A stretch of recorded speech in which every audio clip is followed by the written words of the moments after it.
Hey everybody, iPenguin Pat here, and today I'm going to share with you the results of my research on the increase to beneficial effect duration. You see, this is a really popular and important metric, and I wanted to find out just how much this helps, and if there's a cap, and if there's any sort of weirdness going on like what we saw with the attack speed cap. Before we get into the spreadsheet, I just want to give a tiny bit of methodology. Basically, I added a bunch of different buffs that I can get from moving around, and I started measuring from the first frame that the buff appeared in my buff bar, and I ended in the first frame that the buff disappeared. Beyond the buffs that I could do from myself, I also had Yogi give me Bottled Hope and Vithus Urge, and I also came out here and hunted down some of those orbs that give buffs, and I even found some shrines to see how shrines are affected by the beneficial increase. The spreadsheet of madness strikes again. Let's do a quick tour of the spreadsheet and then I'll get into some of the data analysis. Note that the base duration and the measured duration are using frame notation instead of regular seconds, and that's just for accuracy. And then these two columns here we convert from the frame notation to use seconds because that's easier for doing percent calculations and things like that.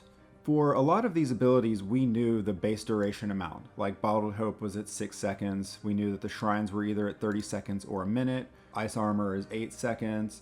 But things like the Illusion where you're invisible, or the Siphon where you get a speed buff, those things don't tell us exactly how long that duration is. And because we don't know that, we did do a baseline for every single ability. And here you can see that this is no buffs for the duration at all.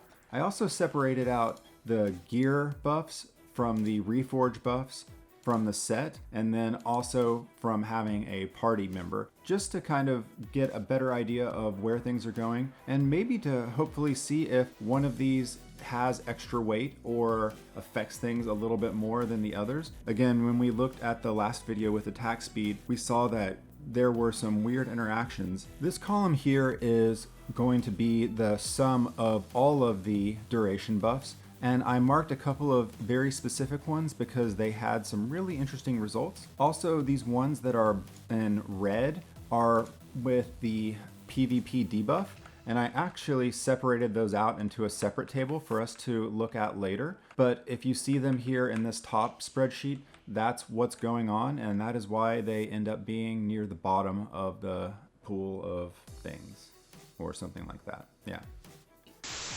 And finally, as far as this spreadsheet goes, we converted the frame notation into second notation and then the seconds into actual frames. Then we looked at the difference in frames and the percent difference. And finally, this last column compares the ratio of what we actually saw as a percentage change compared to the expected percentage change. With this, the closer to 100%, the more consistent the value is and the more accurate it was as we would predict. The further below 100%, the more the extended duration underperformed. Also note that when we were dealing with abilities that were a very short duration, it does leave a lot more room for there to be crazy skews and numbers and stuff like that. So just keep that in mind.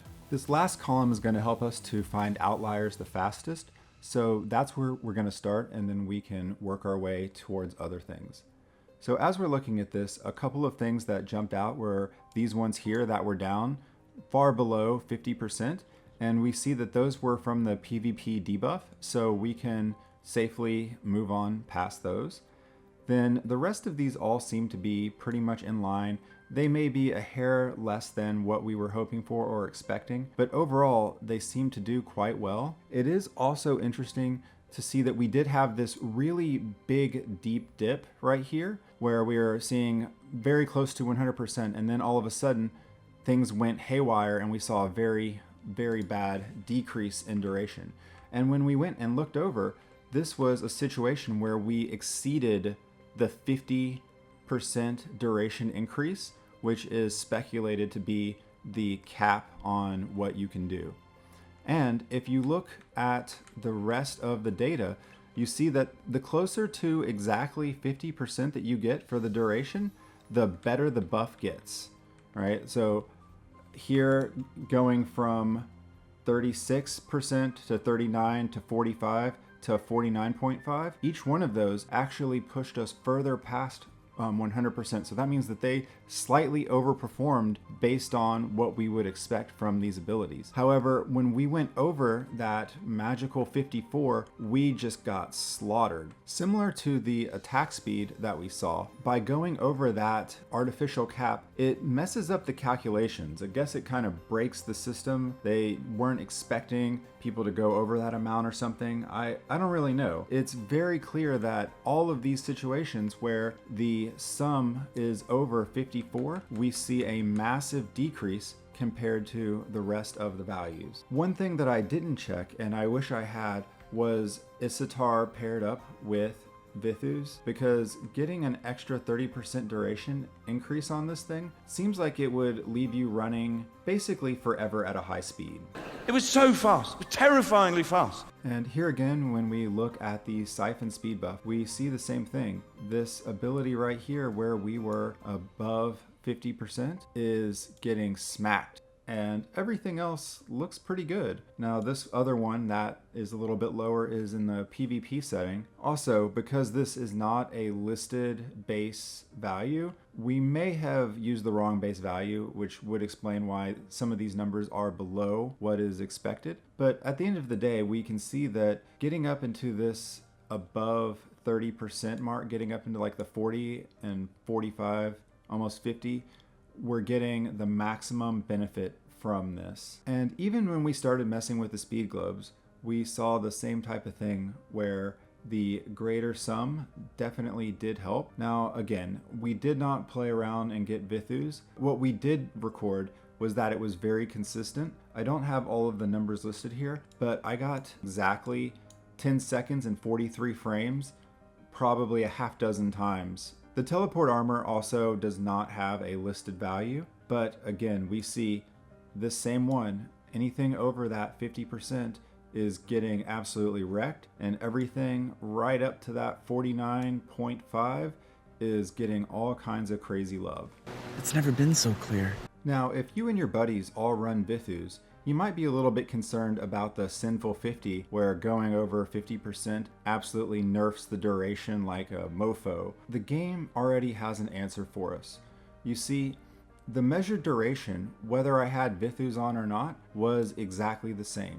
We can see that the Vithus duration increase does not stack, so you don't have to worry about there being a conflicting Vithus or anything of that nature. However, there could be a little bit of min-maxing that you could do within your party or within your warband. If you know that a couple of your party members are going to be doing most of the buffing, then you can probably skate by without having the Vithus 2-piece set, and you could add something that might be more useful, whether it's the Graces set, or whether you want to add something like the Feasting Barons to have a little bit longer stun. There's a lot of options that you can use, but the reality is that you just don't need to have everyone using Vithus. Looking at the spreadsheet from a different angle, we can see how clearly going over 50 causes you to wildly underperform. And as we go down and we look, we can see that you end up getting a much better duration for having this longer duration buff. And I know it seems like kind of obvious, like, yeah, of course, if you have a longer duration buff, you're going to get more benefit.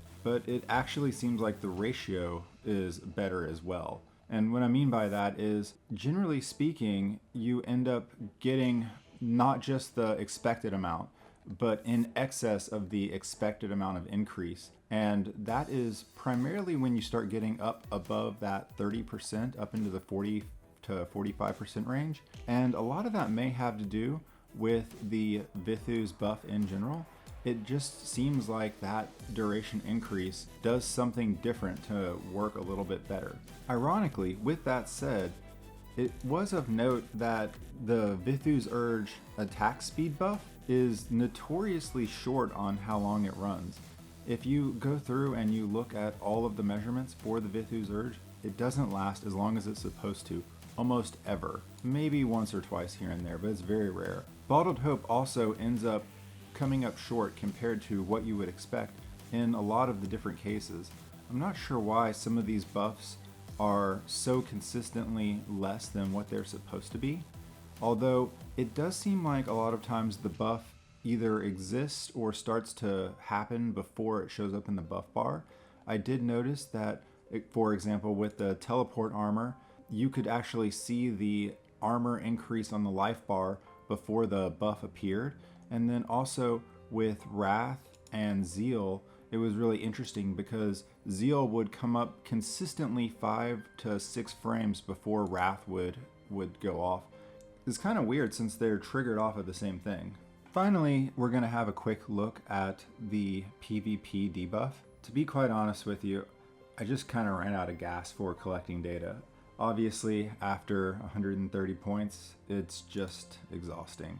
You can see here that the Vithus gave us a nice solid 30% change and basically hit the marks that you would expect. Whereas some of these smaller buffs, like in the 13% range, just didn't seem to do quite as much as you would hope. It did definitely appear that the bigger the buff, again, the more likely you were to get a better duration, so to speak. I guess basically what I'm saying is, if you're only going to get a little bit, it's probably not worth having. You really have to stack the duration increase if you want it to provide a noticeable benefit.